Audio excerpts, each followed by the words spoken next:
kami datang, saya bicara kami karena saya tidak sendirian sebenarnya. Saya bersama dengan teman-teman, ada suster, ada romo, ada juga frater yang memang peduli dengan masalah trafficking, perdagangan manusia. Manusia. Mari kita duduk dan berkumpul di sini, hilangkan duka lara dan beban di hati, mendengarkan renungan yang menginspirasi. Pojok Iman. Salam sehat penuh kerahiman Tuhan, salam katekese. Saudara-saudari, berjumpa dalam Pojok Iman. Kita bincang-bincang tentang pengalaman sebagai pengalaman iman.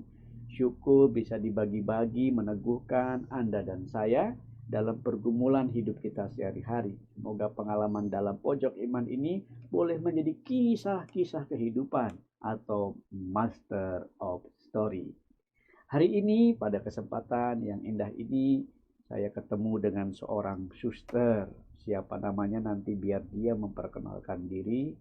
Tapi suster ini dari kongregasi atau ordo ya suster ya? Kongregasio BKK. Apa itu nanti BKK? Kita lihat saja pada perkenalan selanjutnya. Tapi tema yang ingin kita bahas adalah hari ini pelayanan kaum migran. Gitu ya. Bisa begitu Buruh migran. Pengalaman buruh migran itu lebih tepatnya. Bagaimana di sana suka duka dan dinamikanya? Wah, menarik sekali ya kalau kita akan ikuti ceritanya suster ini. Baik suster, apa kabar hari ini? Sehat Romo. Sehat luar biasa. Luar biasa. Senang diundang di sini ya. Senang sekali. Kita Romo. baru kenal saat ini nih ya. Sudah pernah kenal Romo. Pernah kenal ya? Udah sering. Kapan? Keuskupan. Oh iya ya, tapi saya kok lupa inget ya. Nah, kalau Romo kan biasanya banyak lupa sama umatnya. Oh gitu. Umat yang biasa ingat Romo. Ingat suster kok bisa ingat? Suster kan bukan umat.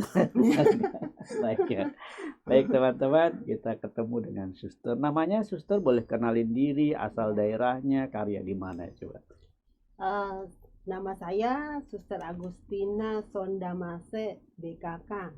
Itu panjangnya. Kalau panggilannya sehari-hari biasa dipanggil Suster Agustina. Atau kalau di susteran, di komunitas biasanya dipanggil Suster Agus. Agus? Gitu Romo. Iya. Agus nama cowok itu suster? Nah untuk kami, ya saya berasal dari Sulawesi ya. Sulawesi itu di Toraja. Oh Toraja. Untuk orang Toraja, Agus itu bisa perempuan, bisa laki Romo. Oh my God. Bukan monopoli laki-laki. Bukan laki-laki, itu udah gender ini. Oh gender. Saya kira Agus itu cowok, di sini cowok. Iya, makanya orang di sini bilang kalau saya dipanggil Agus, bilang kok Agus? Ini kan perempuan. Nah iya. Tapi kalau di Toraja itu wajar Toraja ya? tidak masalah. Oh, hanya di sini yang hanya ada masalah sini, ya? Ya. Dan suster sendiri lebih suka dipanggil Suster Agustin, Agustina atau Agus? Saya lebih senang pendeknya. Oh, pendeknya. Apa itu? Agus. Agus. Saya belum terbiasa, tapi kita panggil aja Suster Agus yang baik. Iya. Terima kasih suster. Sekarang karyanya di mana ya? Saya saat ini tugasnya di Jakarta. Jakarta. Ya, rumah kami, komunitas kami satu di Jakarta. Di Jakarta ya. Daerahnya mana itu Jakarta kan daerah luas. Jalan Keramat 7 nomor 34 Jakarta Pusat. Oh. Keramat 7 nomor 34 Jakarta Pusat. Ya, tetangganya Unio, tetangganya Yesuit juga. Iya benar. Bukan tetangganya Bapak Uskup nih. Bapak Uskup yang sering datang ke situ. Iyalah, orang dia Uskup yang harus mengunjungi. Iya. Baik suster, kita langsung to the point ya. Suster Agus punya pelayanan di kaum buruh migran kalau nggak salah. Boleh cerita sedikit suster? Apa itu kaum migran dan gimana dinamika suka duka? Ya,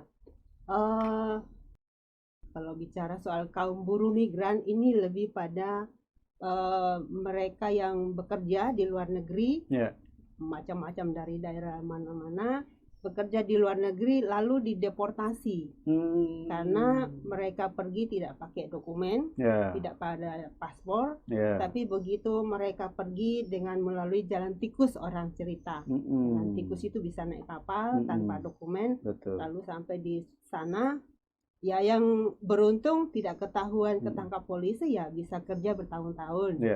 Yang tidak beruntung baru turun dari kapal sudah ketangkap polisi, masuk penjara, dipulangkan tanpa apa-apa. Jadi kondisinya ya macam-macam, itu namanya mungkin keberuntungan untuk mereka. Itu yang disebut kaum migran. Kaum migran yang kami layani untuk di Jakarta ini. Oh gitu. Tapi dari mana-mana aja, negara atau? Yang kalau negara itu pengungsi yang di Kalideres yang baru-baru ini juga banyak masuk berita.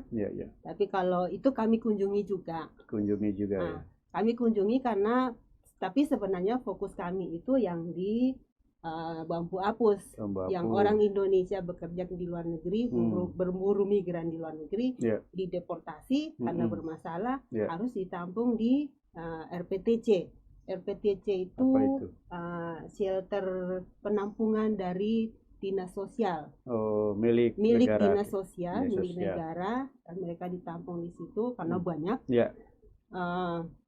Ada yang laki, ada yang perempuan, lalu campur Islam, Kristen dan segala macam agamanya. Kami diminta untuk mendampingi yang Kristen Katolik.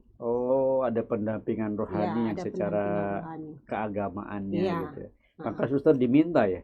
Bukan menawarkan diri terjun di sana ya? Waktu itu diminta ya? Jadi ada kerjasama. Wah, luar biasa ya. Terus ditampung di mana suster? Atau suster datang di tempat penampungan itu? Karyanya terus ngapain aja itu? Kami datang, saya bicara kami karena saya tidak sendirian sebenarnya. Saya bersama dengan teman-teman, ada suster, ada romo, ada juga frater yang memang peduli dengan masalah trafficking, perdagangan manusia. Manusia. Karena kaum buruh migran ini kan banyak secara tidak sadar mereka itu masuk dalam lingkup perdagangan yang mereka tidak tahu, tidak sadar. Nah, itulah yang kami dampingi, secara rohaninya kami dampingi, tapi di luar dari itu kami juga memberi penyadaran. Kamu ini kenapa sampai bisa dipulangkan dengan cara itu? Digali, karena mereka tidak punya dokumen. Paspor tidak punya, atau awalnya mereka pergi dengan paspor pelancong namanya. Di Malaysia paling banyak. Lalu itu kan hanya berlaku 3 bulan dan itu bukan untuk cari kerja. Tapi karena itu murah, lalu sampai di sana dipakai untuk kerja, kan 3 bulan habis, mereka tetap kerja. Kalau tidak ketahuan polisi ya sudah, mereka aman. Beruntung. Aman. Tapi resikonya mereka tidak bisa kemana-mana, nggak boleh. Karena kalau mereka keluar, pulang misalnya, nggak bisa ya, surat-suratnya nggak bisa. Surat-suratnya pun kalau ada yang punya dokumen pun kan ditahan sama agennya, betul. Yang mengirim ke sana atau yang mempekerjakan di sana. Iya betul. Ya begitu. Jadi mereka menjadi kalau masuk aman dalam pun, situ tanpa mereka tahu. Aman pun ya posisinya tidak nyaman ya. Iya. Itu kalau yang berdokumen. Yang berdokumennya lolos gitu. Yang berdokumen lolos. Tapi yang banyak ini kami tangani kan tidak berdokumen. Yang berdokumen itu biasanya sudah terdaftar di Depnaker, ada masalah sudah ditangani pemerintah dan ada jaminan kan. Yang justru banyak masalah ini yang tidak berdokumen. Tujuan mereka memang sebetulnya cari kerja ya? Cari kerja. Kebanyakan gitu ya? Umumnya cari kerja, dan dengan iming-iming di sana gajinya lebih banyak. Terus waktu mereka direkrut di daerah-daerah kan itu kan ada calok-caloknya yang pergi mencari mereka. Mereka dijanji keluarganya mereka dikasih kayak jaminan gitu loh. Tapi itu sebenarnya hutang. Lalu mereka tidak perlu mengurus dokumen apa-apa, tidak perlu membayar apa-apa. Tapi setelah pergi kerja di sana, mau tidak mau kan mereka harus ke sana, entah naik kapal atau apa, kan harus membayar sebenarnya. Betul. Itu yang bayar agennya. Nah, setelah mereka kerja itu gajinya itu tidak pernah mereka terima, karena dipotong dari apa yang sudah dikeluarkan sebelumnya. Oh gitu ya. Gitu. Tapi ada perjanjian nggak itu? Ada biasanya.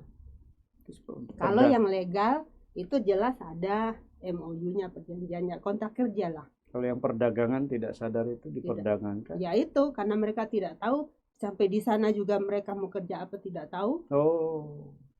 Lalu kontrak kerjanya juga tidak jelas, karena begini, ada yang dijanjikan, misalnya yang perempuan banyak tuh yang cerita perempuan di sini dijanjikan di sana nanti kerja di toko atau di kafe, sampai di sana kerjanya di rumah tangga, kerjanya dari kadang-kadang 12 jam, dari jam 4 pagi sudah harus bangun sampai malam jam 12 tanpa istirahat. Oh gitu ya? Iya. 24 jam? Iya. Buset ya. Dan mereka bertahan. Itu kalau namanya yang tadi perdagangan. Ya. Dan mereka tidak sadar masalahnya bahwa itu suatu bentuk perdagangan. Eksploitasi manusia. Manusia. Secara HAM bertentangan tuh ya. Terus yang menarik nih kira-kira tantangan suster dalam pelayanan mendampingi mereka itu. Ya. Suka dukanya apa itu? Bisa mengembalikan mereka atau akhirnya menganjurkan mereka untuk legal, menempuh jalur yang dokumen supaya enak dan sebagainya, atau mereka kembali ke pulang kampung ke tempat masing-masing? Ada beberapa hal. Yang pertama, kami berusaha, tujuan utamanya memang penyadaran supaya mereka tahu mereka itu sebenarnya dieksploitasi, diperdagangkan dengan cara itu kan. Nah, paling tidak itu mereka sadar, oh saya nih sudah masuk dalam sebagai korban. Lalu yang kedua itu kan sudah terjadi, dan nextnya apa? Ya harus, kalau memang masih mau kembali ke sana, ya buatlah dokumen yang resmi. Memang prosesnya pasti akan panjang. Betul. Tetapi aman. Ya. Tercatat kalau ada apa-apa kamu aman di sana. Nah, tapi ada juga yang bandel, artinya ya sudah mengalami seperti itu, pulang kampung sudah di sana aman beberapa lama, balik lagi ke sana tanpa dokumen. Ada beberapa itu yang, lu kok kamu lagi? Ketangkap lagi gitu. Ketangkap lagi. Jadi tidak kapok-kapok. Jadi itu tantangan juga, tantangan bagi kami. Bagaimana ya untuk sudah disadarkan tetap aja sama. Tidak kapok-kapok. Tidak kapok-kapok. Pergi pulang lagi ke Malaysia atau ke Singapura atau kemana tanpa dokumen, ketangkap lagi. Padahal berat loh hukuman mereka kalau ketangkap itu. Masuk di tahanan 3 bulan. Betul. Kalau laki-laki tuh biasanya dipukul di rotan. Itu yang dipukul pantatnya itu betul. Sampai luka bahkan kadang-kadang. Gitu ya. Tapi itu katanya untuk mengurangi masa tahanan. Atau tergantung dari kasusnya. Kalau kasusnya hanya karena dokumen tidak ada, atau karena ada masalah lain kriminal, nah itu lebih berat lagi. Gitu ya. Ya. Lalu yang perempuan, nah itu juga banyak yang pulang bawa bayi lahir. Alah, hamil gitu ya. Hamil. Nikah resmi atau tidak? Ya tidak. Tidak. Karena dia kan di kampung sudah ada suami, keluarga sebelumnya. Betul ya. Pulang pergi ke luar negeri untuk rencananya kerja, di sana malah hamil. Ya, malah hamil, entah dari teman sekerja atau ada yang juga dari majikan. Nah, kalau kayak gitu gimana itu? Artinya dipulangkan atau? Ya, dipulangkan ke kampungnya. Nah, yang kami persiapkan itu kalau kasus seperti itu tidak bisa begitu cepat dipulangkan, tapi didampingi betul-betul dulu. Keluarganya dipersiapkan, ini ada seperti ini. Betul. Nah, anaknya harus menerima. Sampai melahirkan apa enggak? Iya, sampai melahirkan gitu ya. Di situ ditampung dulu. Iya. Ada yang melahirkan di tahanan malah. Jadi pulang itu bawa bayi masih berapa bulan, 1 bulan, 2 bulan. Gitu ya. Waduh, kasihan juga. Banyak wanitanya apa pria kalau korban-korban begini? Hampir sama sih. Hampir sama. Tapi ya. banyak 11-12 gitu ya. Iya. 11-12 ya, mirip ya. Iya. Apalagi yang menantang, suster? Tadi kan ada yang nggak kapok-kapok, suster nggak frustasi nih. Ya kadang-kadang frustasi juga. Kita mau buat apa sih? Kita sudah capek-capek memberi ini, memberi, tapi kok sama aja, kayaknya nggak masuk perubahan gitu, ya. Tapi kembali lagi ya, ini namanya pelayanan ya. Kita berbuat, diterima, syukur, tidak diterima, ya itu bagian dari hidup. Tapi tidak ketika suster mendampingi gitu ditolak apa enggak? Tidak ada sih. Tidak ditolak ya? Tidak ada. Enggak diterima ya pendekata ya? Dari mereka yang kami dampingi. Kan yang didampingin suster yang Katolik, yang Kristiani kan? Suster juga ngambil pendampingan lewat kitab-kitab suci, itu pendalaman iman. Oh ya. Atau lebih banyak psikologinya sebetulnya? Enggak. Karena namanya pendampingan rohani, pendampingannya banyak ke misa. Biasanya diawali dengan misa, atau kalau ada romo yang biasanya kami ajak untuk ikut, lalu misa. Biasanya sebelum misa ada pengakuan dulu. Karena kan selama kerja di sana mereka tidak pergi ke gereja. Karena tidak boleh kan keluar tanpa dokumen. Benar, ya. Dilarang juga dari majikan, maka mereka tidak ada siraman rohani. Lamanya berapa ya pendampingan begitu ya? Setahun kan? Ya selama berada di shelter itu. Oh, shelternya itu itu kan tidak lama juga, mungkin maksimal 6 bulan. 6 bulan ya. 3 bulan. Jadi suster berhadapan dengan orang yang berganti-ganti dong. Iya. Ya? Silih berganti datang. Iya. Ya. Makanya kami loh, kok kamu lagi? Karena setiap tahun kan berganti, tapi ini kok pernah ketemu ya? Iya. Kami kan juga punya datanya. Oh gitu ya. Kita pernah ketemu ya? Iya suster. Loh kamu kapan? Dulu saya pernah juga pulang. Aduh kamu lagi. Terus diulang lagi dong ya? Iya. Kenapa bisa? Itu tidak punya dokumen. Oh ya. Ya mungkin karena ya namanya perjuangan. Iya. Mereka kan mau mengadu nasib juga. Mengadu nasib, dan kalau urus dokumen memang lama, harus bayar juga. Itu yang mereka tidak terlalu mau berusaha ke situ. Suster senang dengan pengalaman ini? Oh ya, senang. Pengalaman iman apa yang suster dapatkan dengan pelayanan ini? Ya bagi saya Tuhan itu berkarya di dalam setiap pribadi yang kadang-kadang kita merasa ini sudah diberitahu kok masih tetap seperti itu. Tapi Tuhan hadir di dalam mereka. Kalau kita tetap melihat, mungkin kalau dengan cara mereka tidak terlalu peduli, ngapain sih saya capek-capek melayani kamu, itu demi kebaikan kamu, kenapa tidak diindahkan begitu. Tapi sekali lagi ya, bahwa mereka korban pedagang manusia, martabat mereka sebagai citra Allah, citra Allah yang dimana Tuhan hadir pada setiap pribadi. Bagaimanapun mereka, ya tetap mereka citra Allah yang kita hormati. Tetap mereka adalah citra Allah. Ya kan, ciptaan Tuhan sendiri yang harus kita hargai, hormati, dan kita kasih jalan keluar perjuangkan sebisa kita. Dan suster menemukan Kristus yang hidup dong dalam pelayanan itu. Iya. Satu hal ketika pas Natalan, 25 Desember kami pergi Natalan bersama di situ, cuma berapa orang, tapi pas ada bayi, ada anak-anak waktu itu. Nah romonya mengatakan ini yang real Natal, seperti Yesus yang lahir di kandang, kita datang di sini juga bersama dengan mereka yang dalam kesusahan. Kita mengunjungi mereka seperti gembala yang mengunjungi Yesus di dalam kandang itu kandang Cina ya. Jadi bisa menemukan Tuhan hadir di setiap peristiwa, di setiap tempat. Nah untuk melihat itu ya memang butuh kedalaman hati ya. Kedalaman hati saudara-saudara. Butuh itu ya. Iya. Karena kalau enggak ngapain sih capek-capek. Tapi kalau melihat lebih dalam, ya ini saat ini Tuhan hadir, Tuhan membawa saya untuk saudara-saudari saya ini. Dan kebanyakan dari pendampingan itu suster merasa bangga ya, senang ya, bisa mendampingi mereka. Bisa mendampingi mereka, dan saya tidak sendiri, tapi bersama-sama dengan rekan-rekan religius. Itu penting ini. Maksudnya suster dalam wadah apa ya? Kan tidak sendiri. Iya, tidak sendiri karena kami berada dalam wadah yang namanya Jaringan Peduli Migran. Oh, Jaringan Peduli Migran. Nah, itu wadah yang ada di bawah Komisi Counter Human Trafficking. Itu komisi yang berada di bawah IPSI. IPSI itu Ikatan Biarawati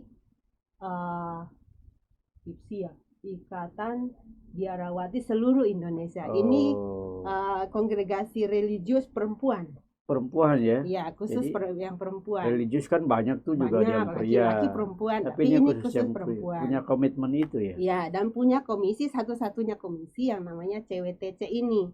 Yang sekarang sudah ganti nama menjadi Tali Takum Indonesia. Tali Takum Indonesia. Itu kan bahasa kitab suci itu. Iya, bahasa bangunlah kan. Iya, Tali Takum. Kita membangunkan kesadaran gitu dari umat bahwa ini loh ada saudara-saudari kita yang menjadi korban. Ada pesan nggak suster kalau ingin menyampaikan insight sedikit dari pengalaman rohani? Iya, bahwa kepedulian terhadap korban perdagangan manusia ini perlu kita perjuangkan bersama. Karena mereka sebagaimana juga Paus Fransiskus ya banyak peduli dengan hal ini. Kita juga sebagai umat gereja, umat Kristiani juga ikut peduli karena mereka adalah saudara-saudari kita, citra Allah yang perlu dihormati, dijaga martabatnya. Luar biasa saudara-saudari, kesaksian Suster Agus ini ya, yang menarik bersama timnya mendampingi kaum buruh migran gitu ya, mengalami masalah-masalah sampai mereka menemukan awareness gitu, sehingga semoga tidak melakukan lagi. Tapi dalam pendampingan itu suster mendampingi dalam kedalaman hati yang luar biasa. Puji Tuhan suster, terima kasih boleh haji dalam Pondok Iman ini.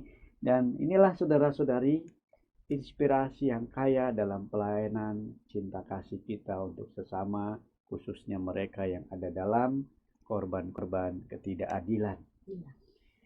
Terima kasih suster, sekali lagi teman-teman, semoga menjadi inspirasi. Dan kalau mau kontak-kontak langsung saja ke Suster Agus ya, dengan komunitasnya IPSI itu ya.